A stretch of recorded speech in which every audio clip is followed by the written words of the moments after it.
फाटके कपडे घालायची। पोलिसांनी विचारलं, कोण तू? नाव ऐकताच अधिकारी हादरले।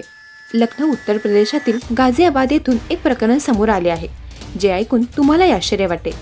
एक महिला घाणेरडे कपडे घालून गरिबासारखी झोपडीत राहायची। ती नेहमी झोपडी बदलवायची। तिच्यासोबत 5 ते 6 तरुणही राहत होते। एक दिवस या महिलेला पोलिसांनी थांबवलं आणि तिच्याबाबत चौकशी केली। तू कोण आहेस असं विचारलं। त्यावर तिने आपण जवळच्या झोपडीत राहत असून आपलं नाव पायल असल्याचं सांगितलं। हे ऐकून पोलिसांना धक्काच बसला। आता यात धक्का बसण्यासारखं काय आहे असा प्रश्न तुम्हालाही पडला असेल। नेमकं काय प्रकरण आहे ते पाहूयात।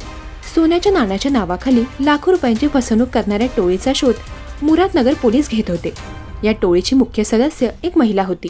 तिचं नाव पायल होतं।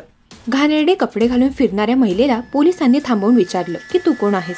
तर तिने सांगितलं की मी जवळच्या एका झोपडीत राहते आणि माझे नाव पायल आहे। ही तीच महिला आहे जी सोन्याच्या नाण्यांच्या नावाखाली फसवणूक करणाऱ्या टोळीची प्रमुख आहे असं अधिकाऱ्यांनी सांगितलं। आरोपी बनावट सोन्यांची नाणी विकण्याचे नाटक करून लोकांची फसवणूक करत होते। या गुंडांनी आग्रा येथील एका व्यक्तीची अशाच प्रकारे 9 लाख रुपयांची फसवणूक केली होती। आरोपी महिला आग्रा येथील व्यक्तीला शिवकथा कार्यक्रमात भेटली। तिच्याकडे सोन्याची नाणी असून ती विकायची असल्याचं तिने सांगितलं। महिलेच्या बोलण्याने तरुण प्रभावित झाला आणि पैसे घेऊन तिने सुचवलेल्या ठिकाणी गेला, जिथे टोळीतील सदस्यांनी पीडितेकडून 9 लाख रुपये घेऊन पळ काढला। याची माहिती मिळताच पोलिसांनी तात्काळ कारवाई केली। महिलेसह 5 तरुणांना पोलिसांनी अटक केली आहे। पोलिसांनी अटक केलेले सर्व आरोपी भटक्या जातीतील असून ते मध्य प्रदेशातील कटनी येथील रहिवासी आहेत। या सर्वांनी मिळून अतिशय हुशारीने ही घटना घडवून आणली। पोलिसांनी आरोपीकडून 2,45,000 रुपयांची रोकड जप्त केली आहे।